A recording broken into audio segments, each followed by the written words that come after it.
Psychology की definition की etiology यहाँ पर डिस्कस करेंगे। इटियोलॉजी या इटिमोलॉजी का मतलब होता है कि कोई वर्ड जो है उसका ओरिजिन क्या है, वो कहाँ से निकला है, उसका मतलब क्या है।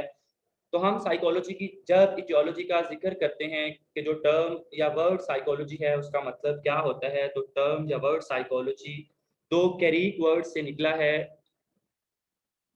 एक साइकी है और दूसरा लोगोस है। साइकी का मतलब सोल होता है, माइंड भी होता है और कुछ किताबों में सिर्फ़ माइंड लिखा होता है और कुछ में सिर्फ़ सोल लिखा होता है। इसी वजह से स्टूडेंट जो हैं वो कन्फ्यूज़ हो जाते हैं कि साइकी का मतलब माइंड है या साइकी का मतलब सोल है। वही साइकी के मतलब दोनों होते हैं, माइंड भी होता है और सोल भी होता है, लेकिन ज़्यादातर बुक्स में माइंड लिखा हुआ है, ये बात भी याद रखिएगा। इसके अलावा कुछ बुक्स में, कुछ सोर्सेज़ में साइकोलॉजी में जो वर्ड ग्रीक वर्ड साइकी है उसका मीन स्पिरिट भी लिखा हुआ है, उसका मीन ब्रेथ या ब्रीथ भी लिखा हुआ है, वो भी किस जगह पे यूज़ हुए हैं। अगर एक ऐसा एमसीक्यूज़ आ जाता है जिसमें लिखा हुआ हो the word psychology stand for soul की ऑप्शन हो, माइंड की ऑप्शन हो, स्पिरिट की भी ऑप्शन हो और तो आप ऑल ऑफ द अबव के साथ चलेंगे क्योंकि किताबों में बहुत ज़्यादा ज़िक्र किया गया है सोल का और माइंड का। सोल और माइंड में सबसे ज़्यादा ज़िक्र है माइंड का।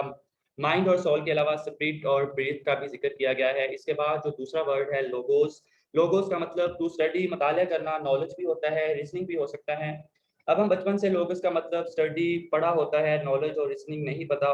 रीज़निंग की जगह हम रीज़न भी इस्तेमाल कर सकते हैं। अब हम ये जानने की कोशिश करेंगे कि जो टर्म साइकोलॉजी है, ये सबसे पहले कब और किसने इस्तेमाल की थी? जो टर्म साइकोलॉजी है, ये सबसे पहले रुडोल्फ गोगलिनियस ने 1590 में पहली दफ़ा इस्तेमाल की थी। जो टर्म साइकोलॉजी है, इसको सबसे पहले रुडोल्फ गोगल, जिनको हम गोगलिनियस के नाम से भी जानते हैं, उन्होंने इस्तेमाल की थी। इस टर्म को 1590 में 1590 में इस टर्म का इस्तेमाल किया था। तो हमने ये जान लिया कि साइकोलॉजी की इटियोलॉजी क्या है, साइकोलॉजी की डेफिनिशंस को, साइकोलॉजी साइंटिफिक स्टडी क्यों है, इसको इन डिटेल डिस्कस कर लिया, बिहेवियर्स क्या होते हैं, मेंटल प्रोसेसेस क्या होते हैं। अब हम इमर्जेंस ऑफ साइकोलॉजी की तरफ आते हैं कि साइकोलॉजी कब as a scientific study, as a scientific discipline emerge हुई। इमर्जेंस ऑफ साइकोलॉजी कब हुई as a scientific discipline, although मुख्तलिफ फिलॉसफर जो हैं वो ऐसे कॉन्सेप्ट पर तवज्जो दिया करते थे जो कि आज साइकोलॉजी का हिस्सा हैं, लेकिन उस ज़माने में साइकोलॉजी बतौर साइंटिफिक डिसिप्लिन अगर नहीं करती थी, तो साइकोलॉजी का आगाज़ याद रखिएगा 19th सेंचुरी में होता है।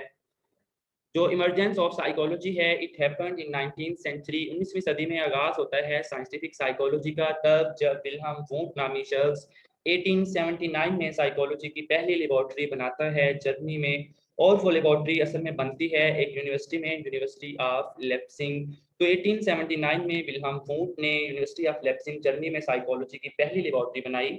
याद रखिएगा कि साइकोलॉजी की पहली लैबोरेटरी इसे नहीं भी कहना, नहीं भी समझना, क्योंकि जो साइकोलॉजी की पहली लेबोरेटरी थी वो बना चुके थे विलियम जेम्स, लेकिन वो लेबोरेटरी चूँकि रिसर्च लेबोरेटरी नहीं थी। जब हम फंक्शनलिज़्म में जाएँगे तो मैं आपको बताऊँगा कि 1879 से पहले जब विलियम जेम्स ने लेबोरेटरी बना दी थी, लेकिन उस लेबोरेटरी को साइकोलॉजी की बल्कि साइंटिफिक साइकोलॉजी की, मॉडर्न साइकोलॉजी की रिसर्च लेबोरेटरी नहीं तस्वर किया जाता, क्योंकि वो लेबोरेटरी एजुकेशन से मुंसलिक थी। साइकोलॉजी की लेबोरेटरी जो कि विलियम जेम्स ने 1885 74 में बना दी थी, लेकिन जो विल्हम वुंट ने लेबोरेटरी बनाई थी, it was the first research laboratory. अब जो विल्हम वुंट हैं, इनको फाउंडिंग फादर ऑफ साइकोलॉजी भी कहा जाता है, बाबाए आज़म ऑफ साइकोलॉजी भी कहा जाता है, ये साइकोलॉजी के कायद हैं। अब ये कन्फ्यूज़न पैदा होती है कि जो साइकोलॉजी के फादर हैं, वो सिगमंड फ्रॉइड हैं। सिगमंड फ्रॉइड का ताल्लुक याद रखिएगा साइकोलॉजी से नहीं था, मेडिकल साइंस से था। वो एक न्यूरोलॉजिस्ट थे, उनका ताल्लुक साइकियाट्री से था और उनकी जो कंट्रीब्यूशन है, वो साइकोलॉजिस्ट समझते हैं कि वो अनसाइंटिफिक हैं।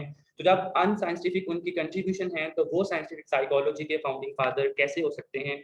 तो याद रखने वाली बात ये है कि जो विल्हम वुंट हैं, वो फाउंडिंग फादर ऑफ साइकोलॉजी हैं या founding father of modern psychology हैं और जो रिसर्च लेबोरेटरी बनाई थी विल्हम वुंट ने, उसको हम एक्सपेरिमेंटल